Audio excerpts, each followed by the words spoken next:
seriously, is this how it's going to be now?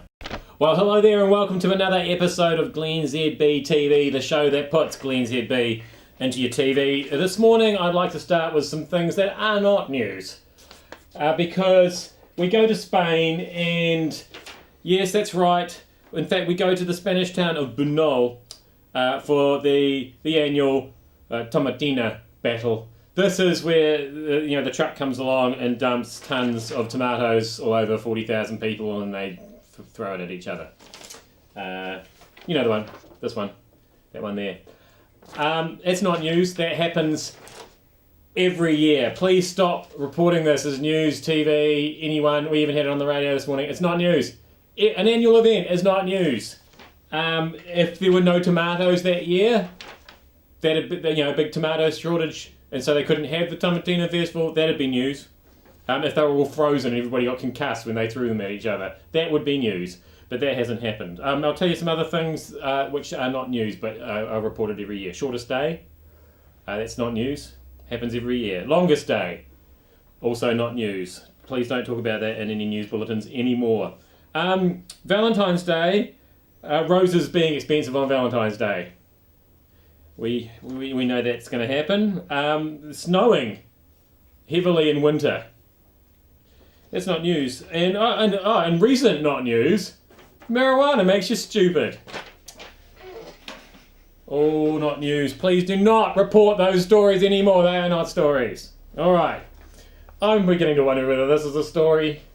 I'm so sick of this story. I'm so sick of hearing the horrible, sort of bigoted, ultra-religious people going on about bum sex and fritter licking and...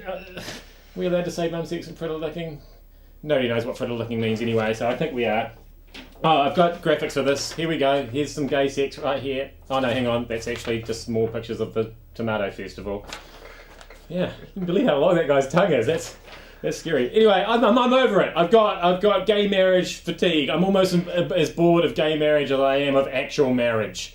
So please, enough of this story, I think. What I am worried about is last night there was also an alcohol law reform bill as well, and if any of the MPs got that confused, they may be thinking that they were voting for or against drunken marriage, which I think we're all against, because nothing good ever came of getting drunk and getting married directly afterwards, as anybody who's ever been to Las Vegas can confirm. And on this topic, have we got too many MPs? Because the first reading of the gay marriage bill went through 80-40.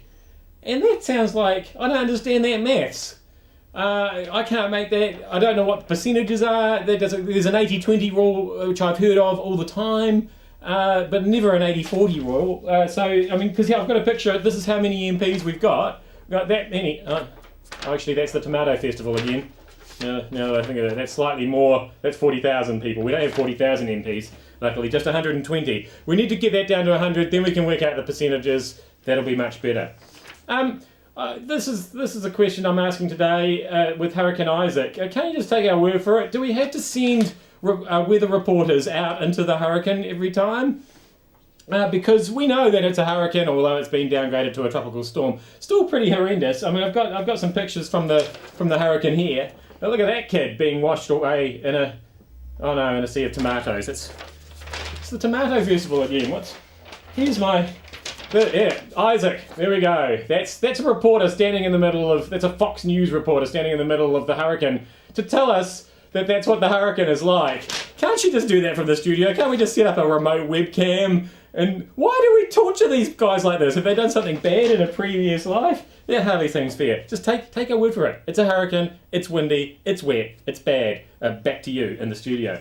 Alright, and we'd like to finish with some Raro talk. We've got the Pacific Forum going on and Raro, and it looks like, another picture of the Tomato Festival. Are you kidding me? Oh no, that actually is a picture of John Key. It's not the Tomato Festival. He's been carried on the shoulders of some Cook Islanders there. He loves that stuff, eh? John Key. That smile there is saying, it's good to be the PM. Apparently he said he was worried about being carried in on their shoulders before it happened. He wasn't worried. He was thinking, this is the coolest thing that's happened to me since I met President Obama and the Queen. So they're going to have some bilateral talks at this stage of the Pacific Forum now. Bilateral talks. What other kind of talks are there? Because if you have just sort of monolateral talks, that's just talking to yourself. And those kinds of world leaders don't really last very long, in my experience, the ones that just talk to themselves. So presumably he's having bilateral talks with Julia Gillard, and maybe even Hillary. So I guess if they go well, that could be what ends up happening there. Yes, that is a tomato festival picture right there. And I suppose if they go really, really well, that could happen. As a result of, your bilateral talks are really working, and if your policies are really hitting home, you never know, if you're really lucky, you could be in for some of that action. What do you reckon, key dudes? That'd be even better than being carried in on somebody's shoulders, wouldn't it? That's glennzb TV for Thursday. Thanks once again for having glennzb in your tally.